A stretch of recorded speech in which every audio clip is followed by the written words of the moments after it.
Welcome to New Zealand. मैं हूं doctor Maria Zulfikar Khan. Viewers, इंतखाबात का अमूमी माहौल तो यही होता है कि सियासी जमातें एक दूसरे की कारकर्दगी को निशाने पर रखें और उस पर मज़ीद ये कि एक दूसरे की अहलियत या करप्शन कहानियों के किस्से सुनाती हैं। लेकिन इस बार इंतखाबात में उतरने वाली जमातें जो कि हाल ही में बरसरे इक़्तिदार थीं, वो एक दूसरे को ताना दे भी तो क्या दें। सब ने मिलकर हुकूमत के झूले झूले और कारकर्दगी ऐसी थी कि अवाम को अब तक तारे नज़र आ रहे हैं। जब दिखाने को कारकर्दगी ना हो और सामने कोई हदफ भी ना हो तो फिर बयानात ऐसे ही होते हैं जैसे कि आजकल दिए जा रहे हैं।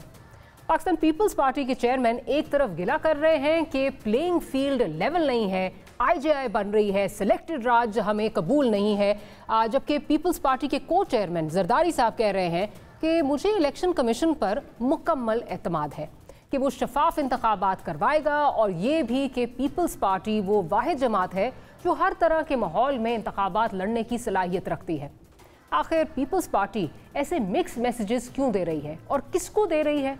दूसरी जानिब नून लीग के ख्वाजा साद रफ़ीक ने बिलावल के बयानात पर जवाब देते हुए कहा है कि वज़ीर आज़म के मनसब से बढ़ता हुआ फासला पीपल्स पार्टी की नाराज़गी की वाहिद वजह है।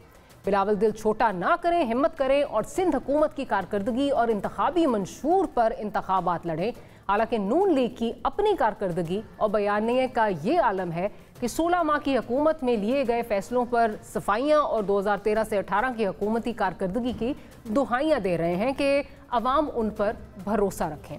इस पर मजीद ये कि नून लीग जिस पर डील का ठप्पा पक्का होता जा रहा है, अपनी टोटल कामयाबी की बुलंदबांग दावे भी कर रही है। यहाँ सवाल ये उठता है कि जब कारकर्दगी दिखाने और बताने को कुछ ना हो तो फिर ऐसी बातों से ही अवाम को राम करने की कोशिशें की जाती हैं।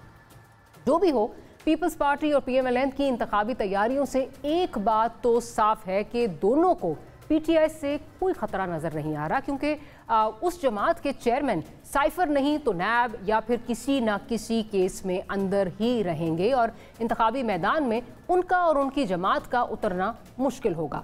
इसलिए इंतखाबात का माहौल बनाए रखने के लिए ये नूरा कुश्ती जारी है, क्योंकि समझा जाए तो ये भी जा रहा है कि कल इंतखाबात के बाद अगर ज़रूरत पड़ी तो मुमकिन है कि फिर पीपल्स पार्टी और PMLN इकट्ठे हो जाएं। तो ये डिस्कस करेंगे।